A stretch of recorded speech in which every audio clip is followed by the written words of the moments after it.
no good.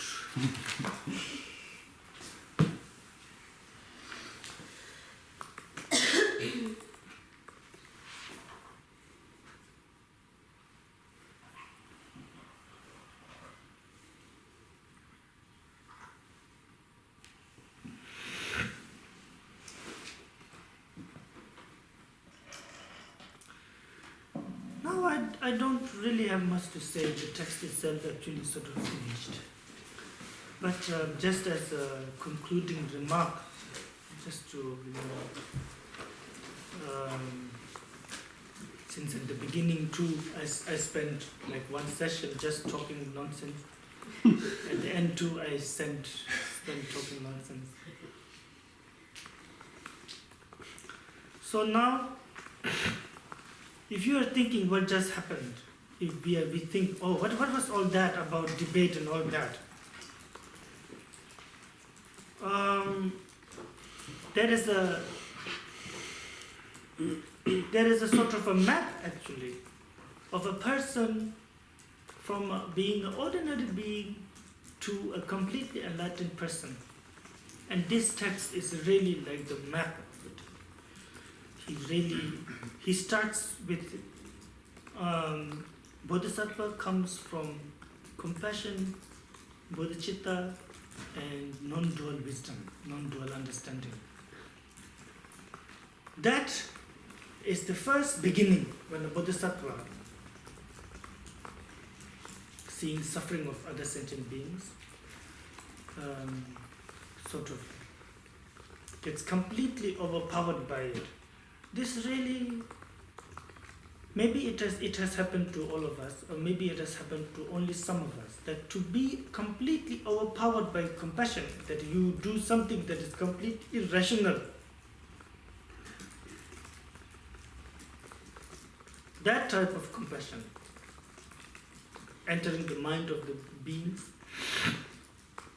and then from there, Bodhisattva now really seeks what is it that is truly going to benefit beings, and sees it is the bodhicitta. One must have bodhicitta. Without proper causes and conditions, result do not happen. Someone could practice compassion for, compassion without bodhicitta, for a long time. Compassion without emptiness, wisdom for a long time, but then it's very difficult to have a result of Buddhahood. At some point you will need bodhicitta, at some point you will need wisdom of non-duality. So these three, when these three are being accumulated, the person is called ordinary being, ordinary bodhisattva, when these things are being accumulated. Then slowly, the person gains first bhumi, second bhumi, third bhumi, and then until the 10th and the 11th is the bhumi of bodhisattva. It's called kuntu, complete illumination, kuntu. So, in the beginning, of course, compassion too, we have to force it. Do not happen. One might think, all these debates and all these meditation is a little bit forced. But same thing goes with everything, whatever we do. It has to be forced. It just doesn't happen naturally, most of us. Most of these practices. Things like compassion. First you have to, when you look at somebody like Donald Trump, you don't feel compassion. Only when you see a very, like a tiny puppy in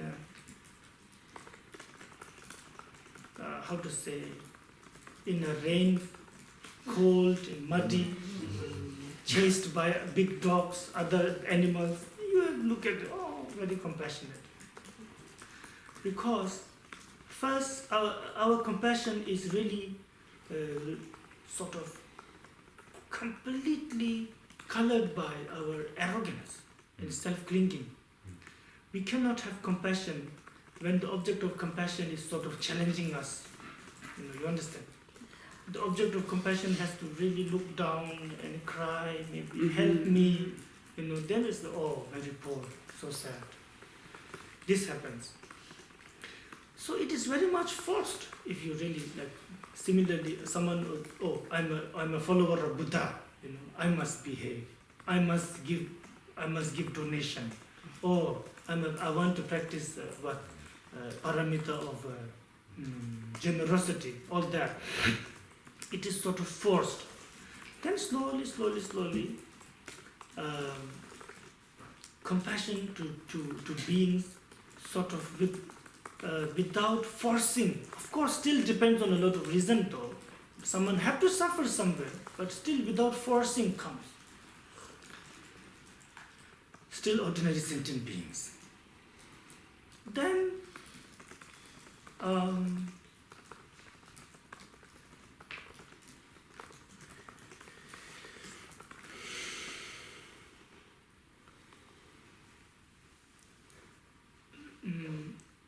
okay, I'm talking about compassion right now, yeah? And I thought I would talk about the development of the three seeds one by one, the compassion, bodhicitta, and emptiness, wisdom. So first the compassion.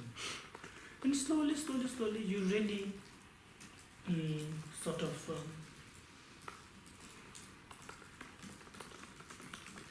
have compassion for sentient beings because of them not seeing the ultimate truth. So this is really pervasive to all sentient beings. And sometimes they do not. Now your capacity is so that sometimes you don't need any reason. Just like, all beings are emptiness. The nature of all sentient beings, emptiness, completely pure. It doesn't have any attachment. It doesn't have any anger. It doesn't have any, conflict. Yet beings suffer through all these. So it's really like a magician creating a war and then struggling to survive in that war now. It's like that. So it's really sad and all that. Still ordinary being. Still not a noble being, but now not really ordinary. You have some sort of experience of non-conditional compassion. Compassion that doesn't really need a reason. That you are compassionate because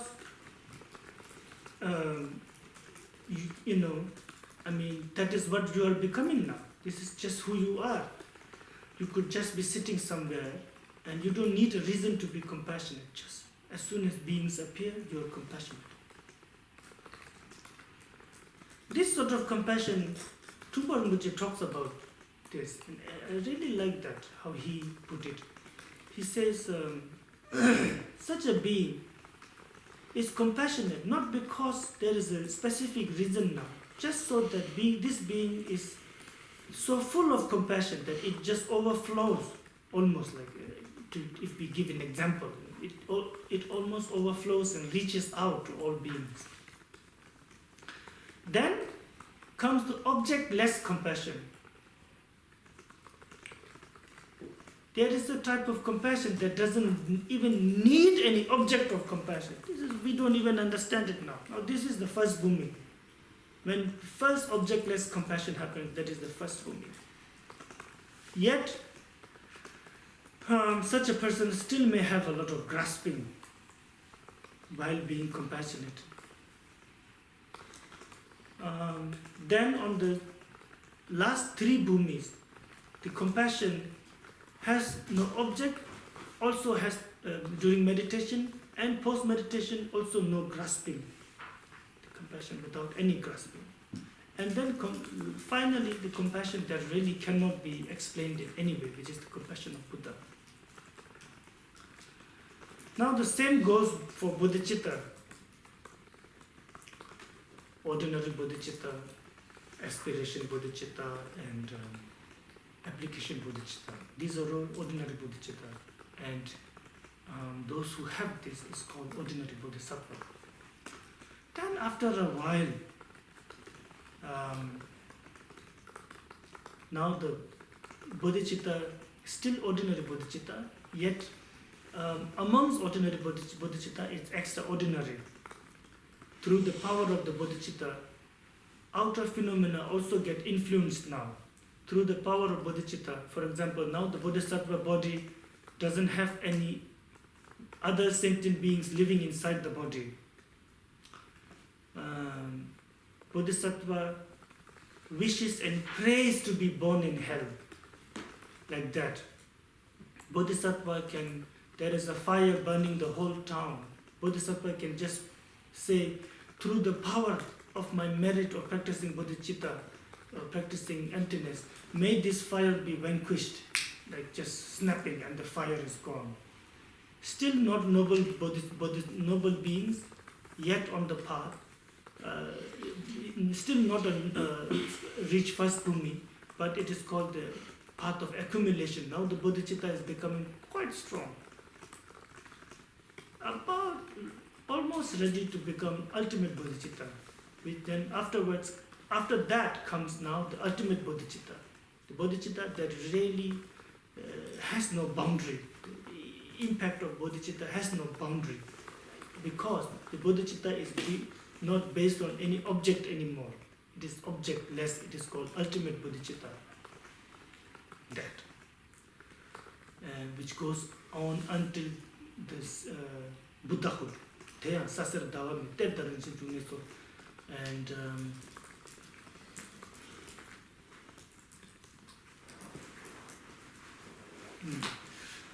that bodhicitta. And then, not only that, these two, the bodhicitta and the compassion, these two are the main cause why Buddha appears and Buddha smiles, Buddha helps sentient beings, Buddha washes a dirty laundry of a monk who couldn't clean his own in a piece. He couldn't get up to go to bathroom, so he peed and shit in his own bed sheet. So Buddha come and wash it with his hand. All this happens now because of these two, compassion, because of the practice of Buddha when he was Bodhisattva. For a long time, compassion and bodhicitta, for a long time, made so many aspirations. All the aspirations are made through these two. Yes. So these two are the main causes of the Rupakaya of Buddha. When Buddha achieved enlightenment, the actual phenomena of the Buddha that is seen by sentient beings and noble beings, which is Sambhogakaya and Nirmanakaya, these two are born from compassion and bodhicitta of the Bodhisattvas. And then the third one is the non-duality, right? Third series, non-duality. The non-duality, on the path, it begins with hearing. That's what we are doing. It is beginning right now in us, for example. We are hearing about it, we are contemplating about it, we have doubts, we have questions, maybe not, all that. So it's beginning. Right now, it is just a mepa. We hope or we think or we believe that what we understood is the ultimate truth. That's all we have. Mepa. Then slow, but that is it doesn't always remain that weak.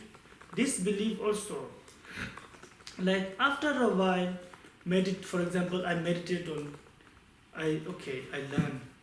Self is not one with the body, not other with the body, all that. So I start meditating. And I really believe it. This is the emptiness of self. After a while, it feels like, during meditation, my concepts are sort of melting away. And I can actually you're not really seeing the emptiness, but it feels like I'm seeing the emptiness directly. And it is likened to now seeing the reflection of a moon on the surface of water. For some reason, you cannot lift your head up and look at the moon directly, let's say. So that's looking at the moon directly is first bhumi. But you can still look at the reflection of the moon on the surface of water. It is quite clear, even though it is not a real moon, but it is very much now reflecting a real moon. You are still an ordinary being, you are still not a noble being, but now you are on the path of accumulation. And there are 4 types of reflections that happen. Since you are not seeing the emptiness directly, then the reflection of the emptiness appears in 4 different ways. A reflection of the outer phenomena, a reflection of the emptiness of outer phenomena, reflection of the emptiness of the inner phenomena, and like that, one by one by one.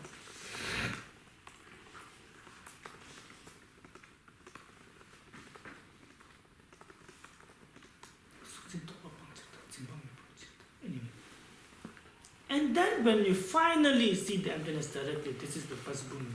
Now we're talking about the what non-dual wisdom, right? So that is the real, actual non-dual wisdom, so the first bhumi. And when we meditate on it continuously, we see it on the first bhumi. We see the cessation on the first bhumi. And we achieve the cessation on the 6th bhumi. We actualize the cessation on the 11th bhumi. Only when we become Buddha, we actualize the cessation, which means from now on there is no separation from the cessation, from the ultimate truth. Before there is a separation, there is a meditation and post-meditation.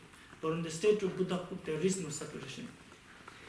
And this becomes the cause of the Dharmakaya.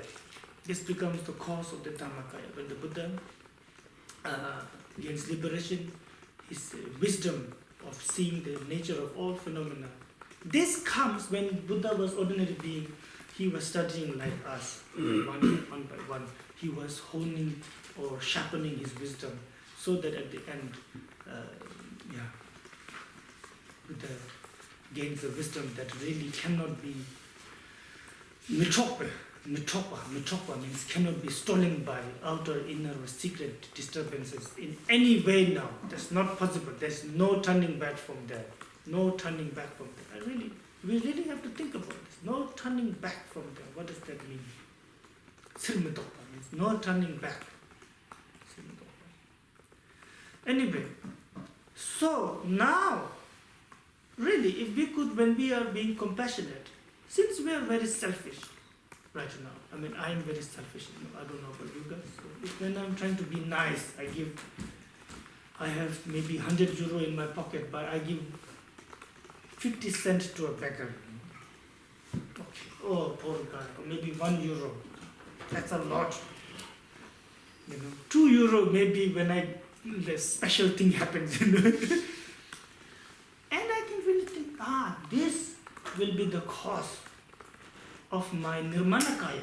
Really. When I gain enlightenment, then I start giving teachings. And I give my body, my mind, everything for the sentient beings. And this action, if you could remember that, then it carries a lot of weight. And in a way, you are practicing the entire path with just one giving. Because we are grasping anyway. And because we have what do you call it, selfish thoughts anyway. So why not tune it in for the liberation, for that.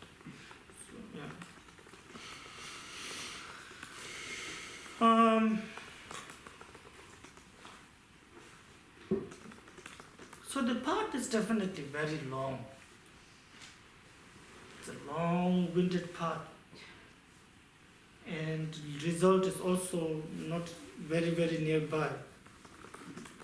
For just now, based on ordinary this type of sutra path. So then we need companionship of compassion, devotion, understanding of emptiness and all that. Anyway, without compassion and devotion, emptiness cannot be understood. Emptiness cannot be realized anyway. This is what Buddha said again and again. So, kindness, compassion, samadhi, triple gem, Mahayana teacher. Without this, it's impossible. It is like trying to build a house without any brick, without any cement, without any wood, without any material. This just won't happen. He said, not he said, but this is from general outline. Similarly, we need all this. And most importantly, this text is mostly about wisdom of non-duality. Right? So most importantly here, we need the wisdom of non-duality. And wisdom of non-duality cannot appear without devotion and compassion, or compassion. That is the cruel game of cause and effect. That one would think, okay, nothing truly exists. Then why don't I just keep thinking that? Why don't I just keep meditating that and I get liberated? Why do I need to be compassionate? Some people actually think like that. I must say, I know some who even say it out loud. I don't need to do this, right? I don't need to circumambulate, prostrate, because I meditate on non-dual wisdom. What they think is non-dual wisdom anyway. So, Buddha said again and again, and let's use the example of Shravaka first, like an Arhat.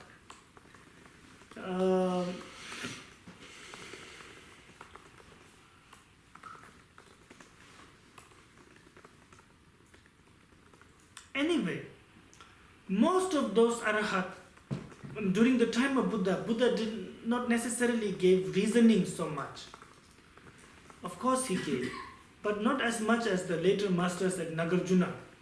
Because during the time, remember we talked about this, during the time of Buddha, his presence was so impressive and sort of penetrating that he didn't really, it was too transparent for the listener, that he didn't really have to, he just had to say, oh, form is like a bubble bursting.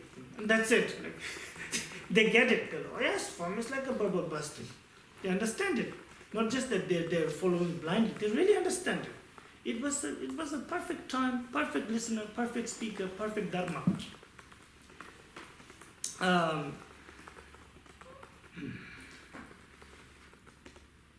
So it's very obvious that all those arhats during the time of Buddha, they gained liberation mainly out of their devotion to Buddha. And specifically, like for example, there were two brothers, Lamchung and Lamchen. A family just won't have any son. All the children would die. Finally, a son was born, and they asked Brahmins, what should we do so that they won't die? They said, it should be blessed by the noble beings. It should be blessed by the monks. So what the mother did was, as soon as this child was born, she took the son and went outside and sat near. There was a very big road, huge like highway sort of, and sort of sat near that road. And when the monks would come, she make offering, and the monk would bless the child, saying, "Oh, neme parjuji, seri parjuji, long life, no sickness, arogya." Usually, the monks, this is what monks are supposed to recite after eating, getting donations or whatever. Arogya, neme parjuji. Arogya means may you don't have any illness, sickness. So the son lived, and they named him the Great Road because his life was saved near the Great Road, this highway or whatever. Mm-hmm. Another son was born. Mother again went to another road, this time a smaller road. So the monks came, blessed the son. He didn't die, and his name was Small Road. Lamchung, big road and small road. That's just how it is. So now the big road, he became a monk. He was very intelligent. He not only became an arhat, he became a very distinguished teacher amongst Buddha's students. Took care of many other monks and taught them. His younger brother was really stupid. Small road. And he became a monk too. But his brother, who was so learned and who has wisdom of emptiness and everything, could do nothing for him. He said, okay, first you have to learn alphabets, to his younger brother said. Wisdom of Buddha just doesn't, teaching wisdom of Buddha, wisdom of Buddha Dharma is not born without not being able to know language at all. You have to understand what is the teaching and all that. So you have to learn the,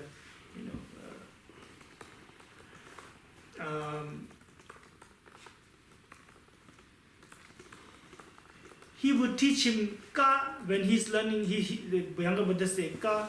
When he say ka, younger brother already forgotten ka, like that. And he tried and tried and tried, and he said, I cannot do anything, I'm sorry. And he went to other teachers too. None of the arhats could do anything. Then he met Buddha, a very young monk, crying, and Buddha said, what happened? He said, oh, they say I cannot gain liberation. Why? Because I cannot read, I cannot write, and I cannot memorize sutras. So most sutras, anyway, at that time, although the most sutras were taught in maybe other different languages, mostly in Pali, Sanskrit too, but he couldn't memorize anything. And Buddha said, who says you have to learn and memorize to get enlightenment? They don't know anything. Buddha asked him, can you clean? He said, I can clean. So when the monks are gathering for every day for their meditation session or for their lunch, you sit outside and clean all of their shoes. He said, talking to yourself, this is not dust, this is affliction, this is clinging, like that. So every day he removed dust, saying, this is not this is not a dust that I'm cleaning. I'm cleaning the dust of affliction, like that. And as his merit grew, his understanding grew, and he understood. And he gained liberation cleaning shoes. Like that. He became an arhat cleaning shoes. He gained emptiness wisdom through that type of effort, out of his 100% trust in Buddha. This is Buddha. Emptiness understood through devotion.